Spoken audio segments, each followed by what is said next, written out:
On Roblox, you have to be extremely careful about who you talk to, because not everyone's there just to play. What happened in today's case happened to a kid named Alexander, and it got seriously disturbing. So bad that one player eventually ended up reaching his real-life home. It all started about 7 years ago, when Alexander began playing Roblox like any other kid. He jumped into a lot of popular games at the time, like Jailbreak and pretty much any random game he could find.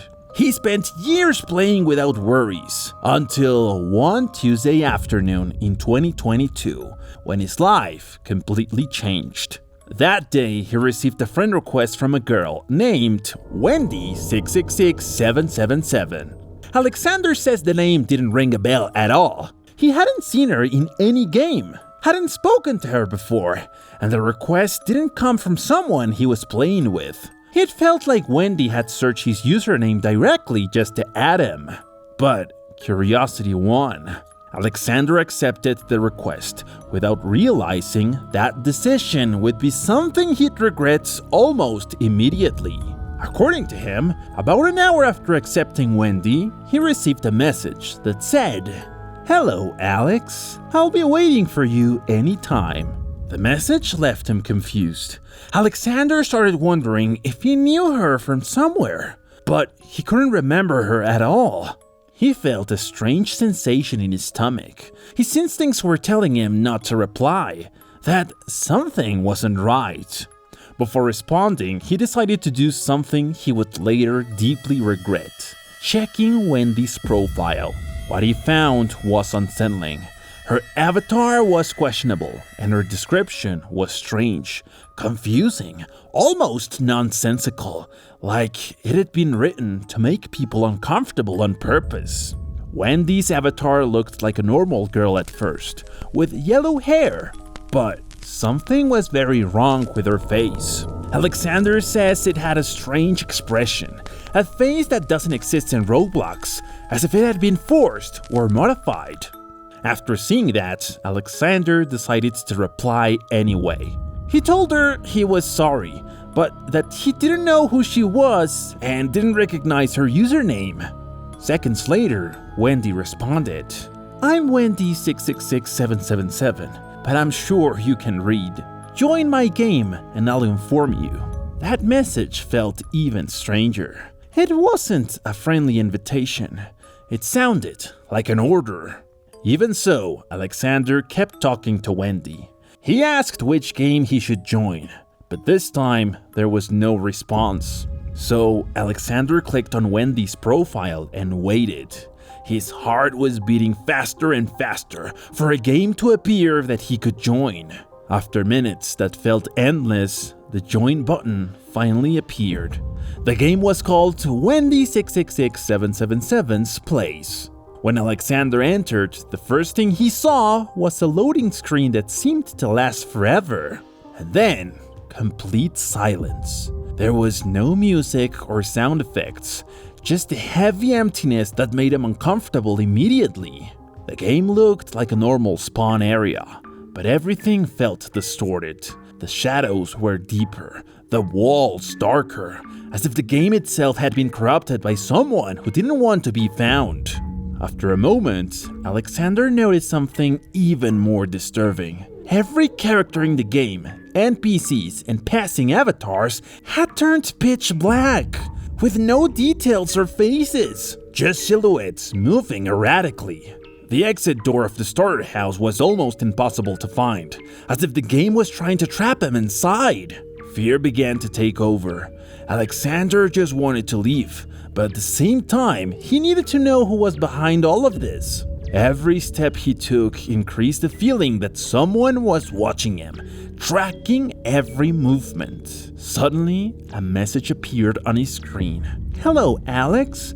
I was waiting for you. I'm very glad you could come." Alexander shook as he replied, "What is this? Is this your place?" There was no response. He looked around, trying to find Wendy, but he couldn't see her anywhere. Still, he knew she was there. Her name was on the player list, silently watching him. As Alexander explored the map, strange noises began to echo through the game, creaking sounds that didn't belong there. Then, out of nowhere, Wendy teleported directly in front of him. She didn't say a single word. She just stared at him, completely still, like she could see through the screen, like she could reach him. Alexander tried typing something in the chat, desperate to break the unsettling silence. He asked, "Do you like it?" Wendy stayed frozen for a few endless seconds, and then finally replied with a message that felt more like a whisper than a digital text. "It's definitely unique." Before Alexander could react, the game abruptly kicked him out. An error code appeared on his screen, 403. He tried to rejoin, but the game was gone. And then, as if the game was still watching him from the outside, he received a direct message from Wendy. "I guess you didn't like it." Alexander took a few minutes to process everything that had just happened. Nothing made sense. It felt like every message from Wendy came from a different person. Still, after a moment, he replied, "Why do you think that?" The message felt wrong the instant he sent it. Like he wasn't talking to a real person, but something pretending to be one. While he waited for a response, Alexander noticed something unsettling. Wendy had joined another game. Almost immediately, her message arrived. It only said, "Join and find out." That's when fear hit him full force. Everything in his body told him not to do it. Still, he convinced himself this would be the last time. The last one. Without thinking any further, he joined. When the game loaded, Wendy was standing right in front of him. She didn't appear in the distance. She didn't walk up to him. She was just already there. This time, Wendy wasn't silent. She started typing in the public chat. "Can you see it? He can't see you. Please, before I shut the game down again. We don't want that to happen." That's when everything became even stranger. It sounded like Wendy was talking to someone else. But Alexander checked the player list again and again. Only Wendy was there. The atmosphere began to shift. The game started producing strange noises, distorted sounds that didn't feel like part of Roblox at all. Every second they grew louder, more aggressive. At the time, Alexander's avatar began to rap and deform, as if the game was glitching, or as if something was deliberately altering it. The sound drilled into his ears. Panicking, Alexander ripped off his headphones and threw them onto his desk. But the noise didn't stop. A sharp, constant screech kept going, like it was coming from everywhere at once. He rushed to mute the computer volume, but the screen froze. It stopped responding. The sound kept going. And in full panic, Alexander yanked the computer's power cable out of the wall. Only then did the noise finally disappear. Several minutes passed before he dared to come back. With shaking hands, he logged back into his Roblox account. Wendy was offline. He opened her profile. Everything was gone. No bio, no description. The game no longer existed. And that's when Alexander realized things were getting much darker. Because it didn't feel like Wendy had left. It felt like she had never wanted to leave a trace. Alexander then noticed something else. Wendy had removed him from her friends list. Everything was gone, as if it had never existed at all. By that point, he was completely confused. He didn't understand what was happening, or how something like this was even possible. He convinced himself he had spent too much time on Roblox. Maybe it was exhaustion. Maybe his mind was playing tricks on him. He closed the app, shut down the computer, and went straight to bed. It was already night. But just as he was starting to fall asleep, someone knocked on the door of his house. It wasn't a normal knock.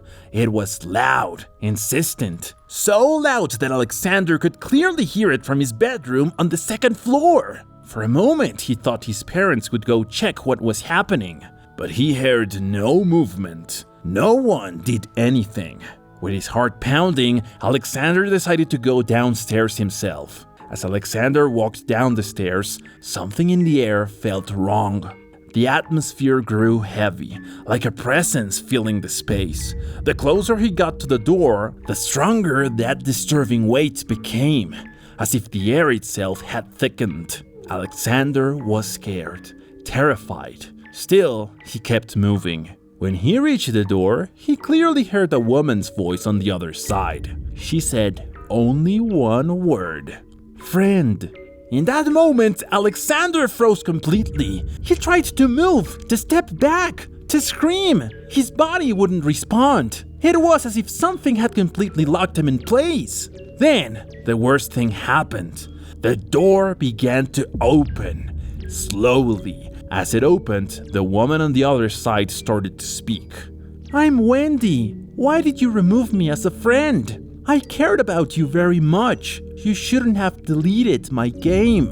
Hearing that, Alexander panicked. His mind was screaming that this was impossible. He hadn't done any of that. Still, paralyzed, he managed to speak, struggling to get the words out, telling her that he hadn't deleted anything, that none of it was his fault.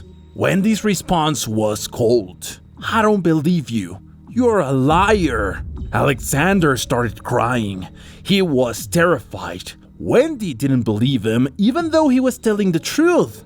Then, for some reason, Wendy began to cry as well. Her voice distorted, and without saying anything else, she left. But before she did, she threatened him. She said she would send him another friend request, and if he didn't accept it this time, she would come back to his house, and the next time, he wouldn't live to tell the story. When Wendy disappeared, Alexander could finally move again. He ran straight to his parents' room. They were asleep, and when he woke them up, they thought something serious had happened. But when Alexander told them everything, they didn't believe him. They said they hadn't heard anything. No knocking or no voices. That night, Alexander slept in their room. The next day, he woke up and noticed his computer was gone. Even so, he was too afraid to log into Roblox. Wendy had said she would send another friend request. And when he finally worked up the courage to check his notifications, there was nothing. He searched for Wendy's profile. 0 followers, 0 friends, and the game reduced to a fake, empty place. At the end of this case, Alexander leaves a clear warning. You need to be extremely careful about who you add and which games you join, because sometimes what starts as something normal can end up following you all the way to your own home. And well, this is supposedly Wendy's profile. As we can see, Wendy's profile looks that of a completely normal girl. Nothing strange at first glance. In the story, Alexander mentioned that her character had been reset, which would explain why it looks like this now, with no followers, no friends, and not following anyone. No descriptions or clues. Nothing at all, as if someone had deliberately erased every trace. If anyone decides to enter this game, be careful. And if you ever see Wendy, write it in the comments.